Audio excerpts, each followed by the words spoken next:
Chapter 15. Helpful Ad. As Nelda paused, Nancy asked, "How do you know the papers are secret?"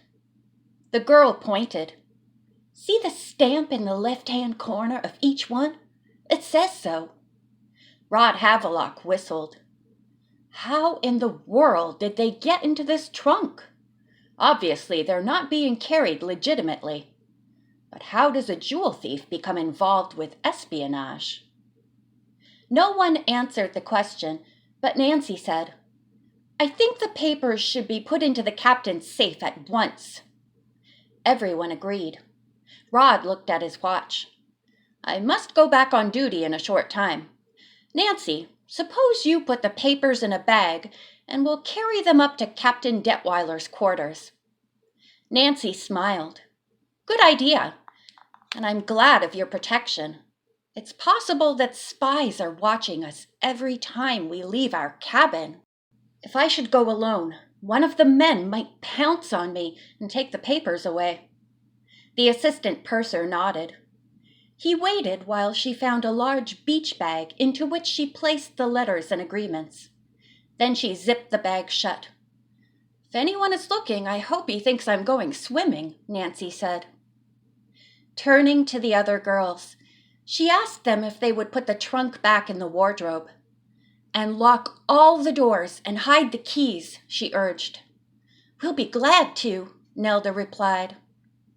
As soon as Nancy and Rod were gone, George locked the door of cabin 128 on the inside. Then she went back to 130 to help the other girls. Bess said, "What are we going to do with this soaking wet flowered paper that Nancy and Rod took off the lid? We can't put it back yet. It won't stick." "It certainly won't," Nelda agreed. "Let's see if there's any room left under the bed," George suggested. "That's where we put it last time. When it's all dry, we can come back and paste it into the trunk again."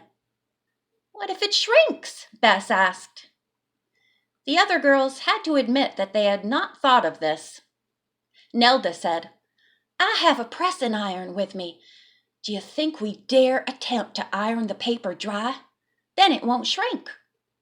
George and Bess were against attempting this. Bess added, "We don't know how old it is or what's in it. The paper might burn." The girls decided to hide the wet paper under the bed. Then they locked everything and went back to cabin 128.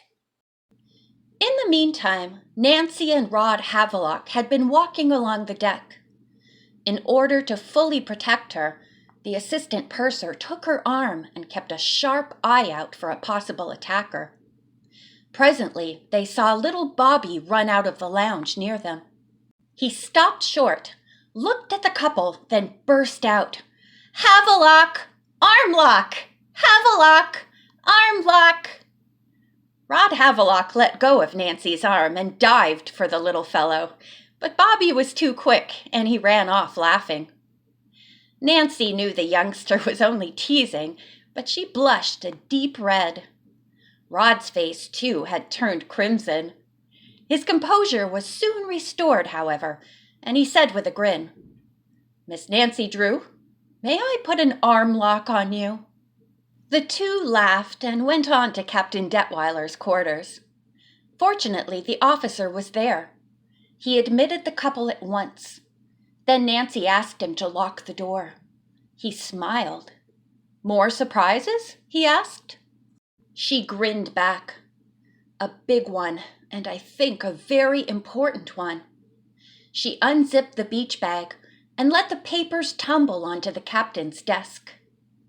"I found these hidden in the lid of the mystery trunk," she said.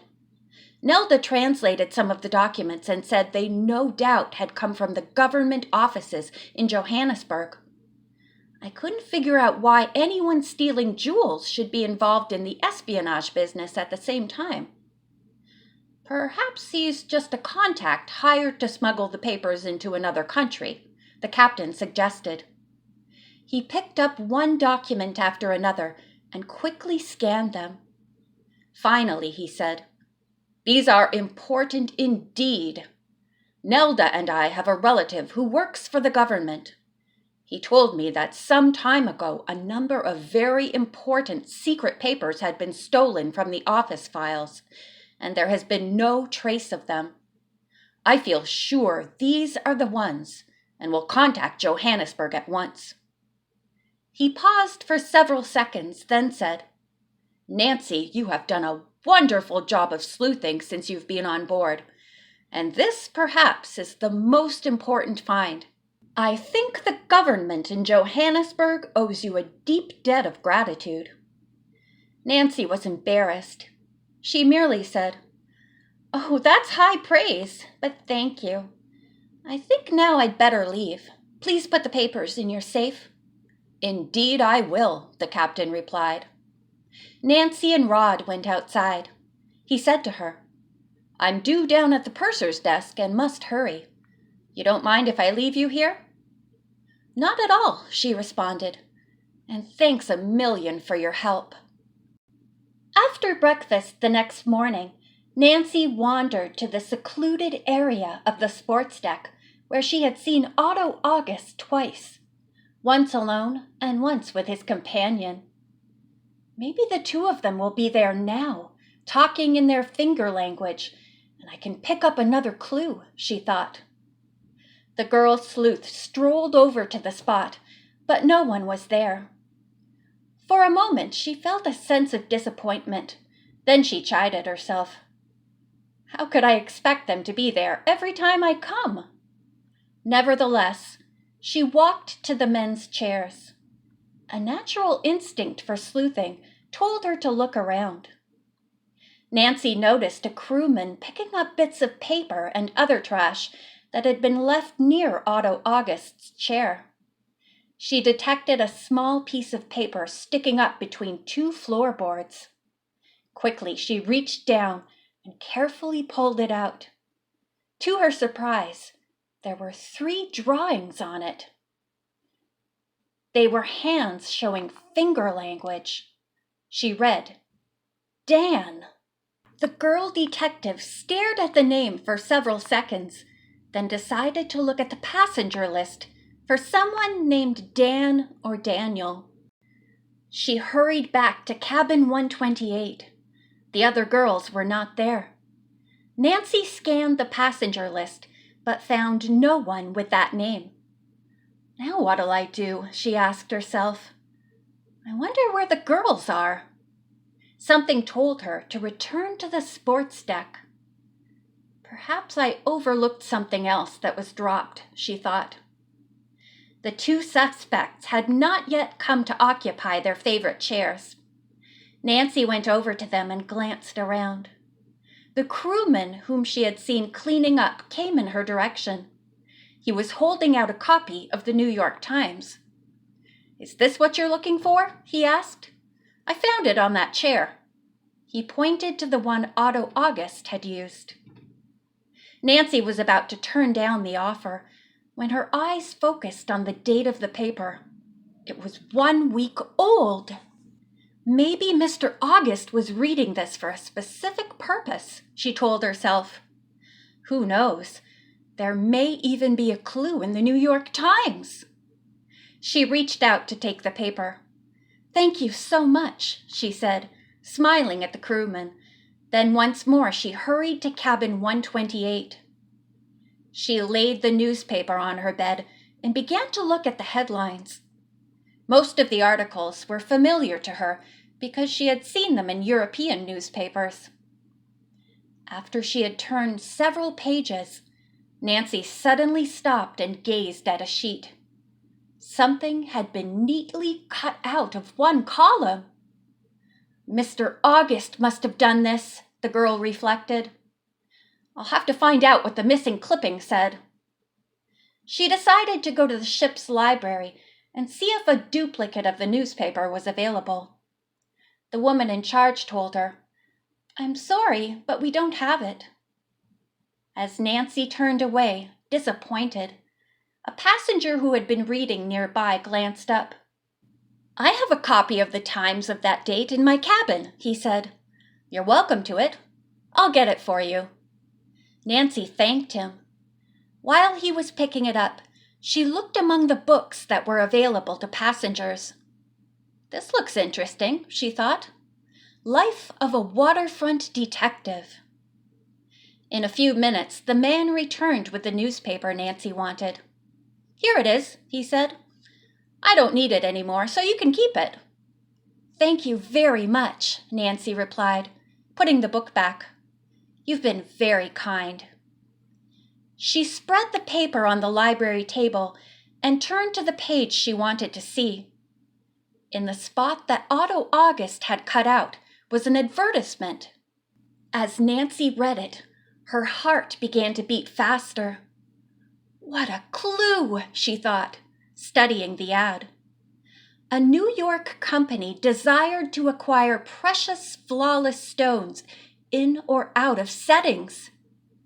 Mr. August may be already trying to find buyers for the stolen gems, Nancy reasoned. I wonder if that company is legitimate. She decided to go and tell her friends about this latest find. On her way, she stopped at the purser's desk. What's new? Rod asked her with a smile.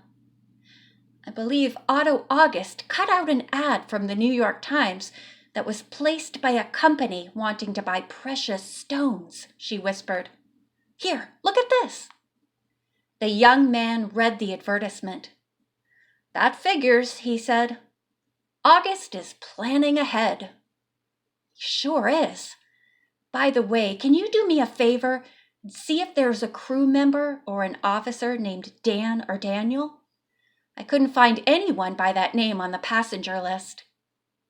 Rod thought for several seconds, then said, I know of just one. I'll find out what I can about him. As Nancy went off, she recalled the finger alphabet message. Crew can help find necklace.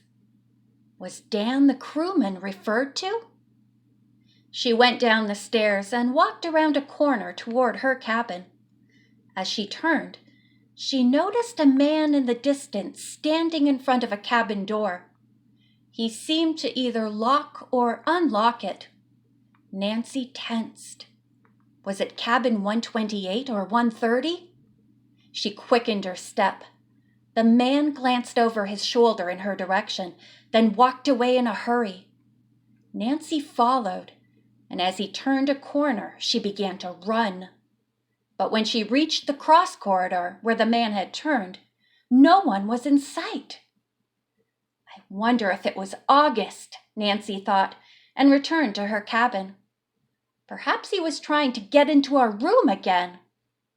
She found 128 locked. She opened it and went in. No one was there, but Bess had left a note for her. It said, Nelda, George, and I are going up to the ping-pong tables. George is going to play in the tournament. When you have a chance, come and join us. But first go down and see Lou, the locksmith. He came up to the cabin and is eager to see you. He has something that will interest you very much. Nancy folded the telltale newspaper and put it in a bureau drawer. Then she locked the cabin again and hurried off to the locksmith's shop. You wanted to see me? She asked the pleasant man. Yes, I do, Lou replied. Do you have another interesting lock to show me? Nancy went on.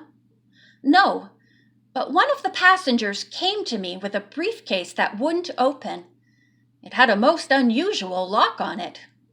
This is what I wanted to tell you. The lock was the same kind as the one on the brass-bound trunk you asked me to open for you. End of chapter 15.